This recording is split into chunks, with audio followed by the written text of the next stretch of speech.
बिस्मिल्लाहिर्रहमानिर्रहीम अस्सलाम वालेकुम। वज़ीर-ए-आज़म पाकिस्तान इमरान खान साहब ने अचानक जो ऐलान किया था कि अब वो राबता मुहिम शुरू कर रहे हैं, आवाम के पास खुद जाएंगे, बड़े बड़े जलसों का ऐलान कर दिया गया और इस तरह से वो सिलसिला शुरू हुआ कि फैसलाबाद से एक तरह आगाज़ हो गया है सेहत कार्ड का, जिस तरह आगाज़ किया और वहाँ पर जो तकरीर की है इमरान खान साहब ने, उससे नज़र आ रहा है कि क्या होने जा रहा है। अब आप टेलीविजन्स देख लेंगे, सारा दिन आपको ये खबरें मिलेंगी, अखबारात आप देखेंगे, आपको वहां खबर मिलेगी कि इसी महीने फरवरी के महीने में बड़ा खड़ाक होने वाला है।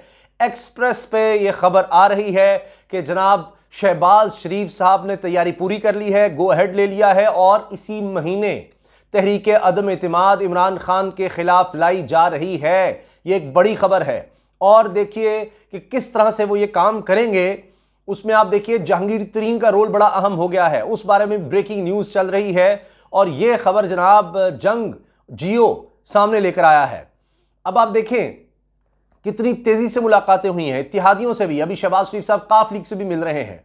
तो यह ऐसे नहीं है कि इमरान खान साहब ने अवाम में जाने का फैसला कर लिया है, उनसे बात करने का फैसला कर लिया है और जो उन्होंने तकरीर की है अब उसमें आपको सब कुछ वाज़े नजर आ रहा है कि इमरान खान साहब किस तरह का खतरा महसूस कर रहे हैं। उन्होंने क्या कहा है? उन्होंने कहा कि सारे चोर डाकू लुटेरे इकट्ठे हो गए हैं, 20 साल एक दूसरे के खिलाफ रहने वाले, एक दूसरे को करप्ट कहने वाले आज सब इकट्ठे हो गए, सारा करप्टों का टोला इकट्ठा हो गया है।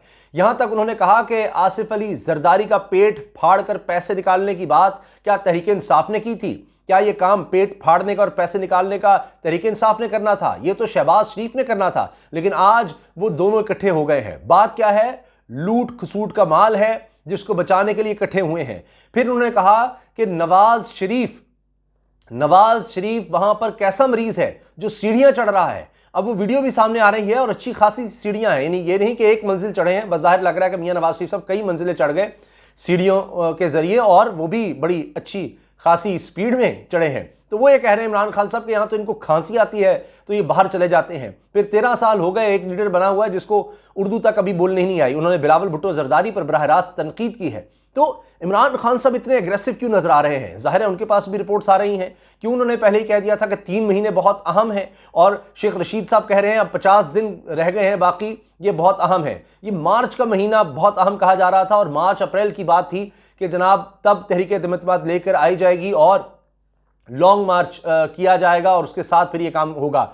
लेकिन किया यह जा रहा है कि फरवरी में ही धड़न तख्ते की कोशिश है और इसी हवाले से इमरान खान साहब ने अब यह कहा है अपने मेंबरान को कि अवामी राबता मुहिम तेज कर दें।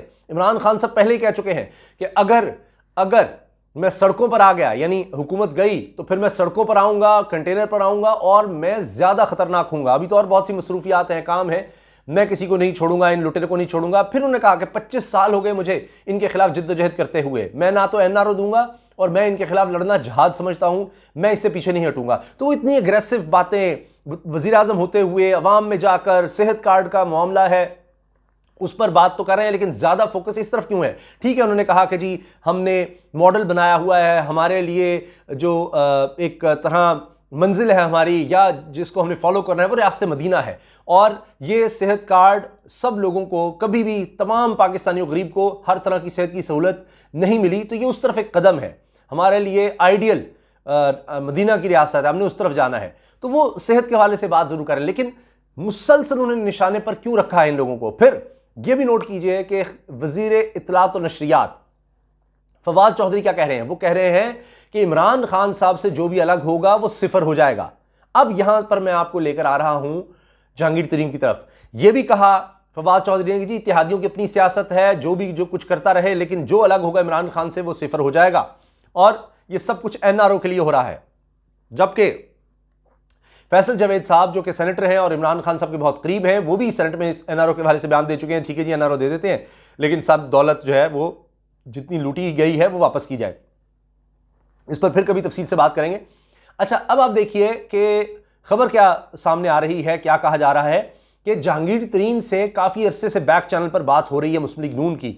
माजी में भी इस तरह के बयान आते रहे और राना सनाउल्लाह साहब कहते रहे कि जनाब सिर्फ नवाज शरीफ से जब गो हेड मिल जाएगा तो हम बात कर लेंगे, राब्ते कर लेंगे। अभी हाल ही में जहांगीर तरीन साहब ने कहा था कि जहाज़ का रुख तो किसी तरफ भी मुड़ सकता है और ख्वाजा साद रफीक साहब की बेटी की शादी पर उन्होंने ये बात कही थी। अयाज सादिक उनके साथ थे, बड़े खुशगवार मूड में सब थे और उन्होंने इस तरह कहा कि जनाब ये तो इन नून लीग से तो पुराना ताल्लुक़ है, इस तरह की बातें की गई। अब आप देखिए कि खबर ये है जो आप टेलीविज़न और अखबारात में देख सकते हैं कि शहबाज शरीफ साहब मुलाकात करने वाले हैं जहांगीर तरीन से। जहांगीर खान तरीन साहब से शहबाज शरीफ की मुलाकात होने वाली है। बैक चैनल पर पहले ही काफ़ी अरसे से बातचीत हो रही है, पहले राबता होगा और उसके बाद मुलाकात होगी, बिल्कुल उस तरह जिस तरह के काफ लीग के साथ मामला चले हैं। अब कहा यह जा रहा है कि काफ़ी हद तक इत्तेहादी ऑन बोर्ड हैं। जब ये सब साथ मिल जाएंगे तो उसके बाद फिर ये फाइनल पत्ता इसी महीने खेल दिया जाएगा।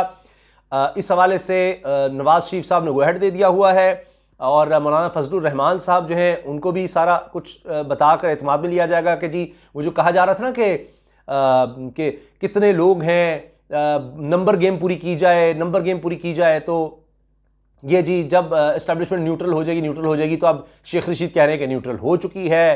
फिर खुद मौलाना फजलुर रहमान साहब ने कहा कि जी इलेक्शन से साबित हो गया कि न्यूट्रल हो चुकी है इस्टेब्लिशमेंट, तो अब वो इनको यकीन हो गया कि न्यूट्रल हो गई है, तो इसलिए अब हुकूमत का साथ छोड़ देगी, इमरान खान साहब का साथ छोड़ देगी।